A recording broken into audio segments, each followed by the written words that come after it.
Since 1960, more than 1 million whites have left New York City.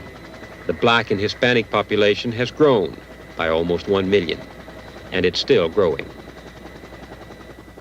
This is Rosedale, a community of 6,000 families in the far southeastern pocket of the borough of Queens. To the passing eye, it seems quiet. Modest 1- and 2-family homes with fenced-in lawns and tree-shaded streets.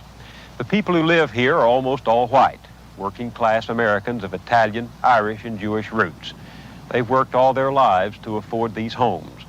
Many came from the inner city, refugees from neighborhoods in the Bronx, Brooklyn, and South Jamaica. Neighborhoods they saw changing and dangerous to live in. These people saved their money and made their escape to what they called the last frontier in New York City, to Rosedale, to what they hoped would be a safe and quiet life. In the early 1970s, a few middle-class black families with very much the same idea in mind began to move to Rosedale too. The whites saw their coming as a threat, the forerunner of more blacks bringing crime, blight, and poor services they had witnessed in other neighborhoods in the city. And the peace of Rosedale was shattered. In 1971, a score of men and teenage boys using axes and picks nearly destroyed a house reportedly bought by a black man married to a white woman. 200 residents stood by and watched. Since then, more than 10 acts of violence have been aimed at the few blacks living in Rosedale. The tension escalated with the coming of the Spencers. In the summer of '74, Tony and Glenda Spencer bought this 7-room house on 136th Avenue. They came to New York from the West Indies after living in London. Spencer, a photo engraver in Manhattan, said they just wanted a good place to live. But some whites suspected them of blockbusting, of trying to force lower property values on Rosedale homes so other blacks could afford to buy here. Before the Spencers moved in, their house was set on fire with gasoline. They moved anyway. On New Year's Eve day a year ago, while the Spencers and their son slept, a pipe bomb exploded on the porch and smashed through the windows of the house. Police said the bomb was intended to wipe out the family. Attached to the bomb was a note that read, "Nigger, be warned. We have time. We will get your firstborn first." It was signed, Viva Boston, KKK.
Turn around, Yum. Hey, don't come back. Don't come back.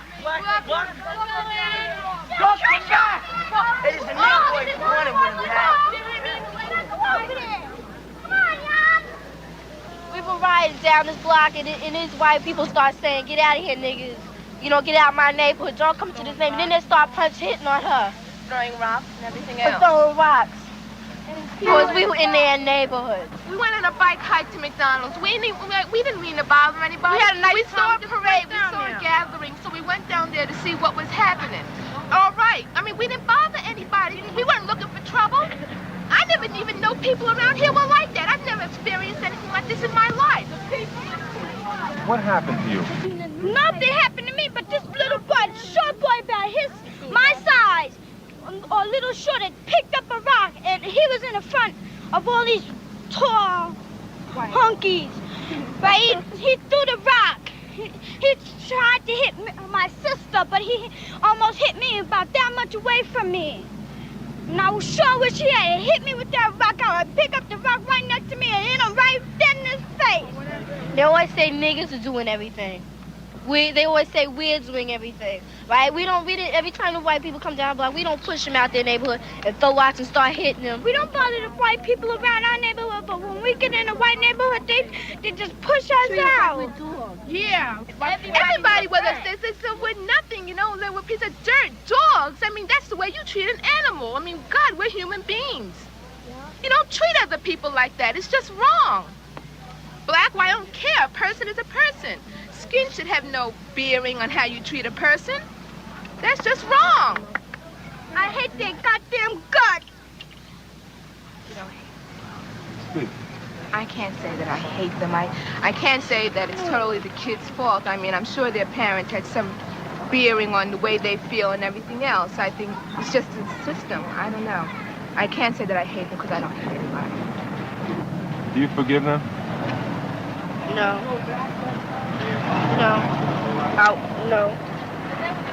Can't take back no hurt. But they gonna always do that. They always spit on us like we some dogs. They always gonna do back that. on them. Ain't nothing gonna change.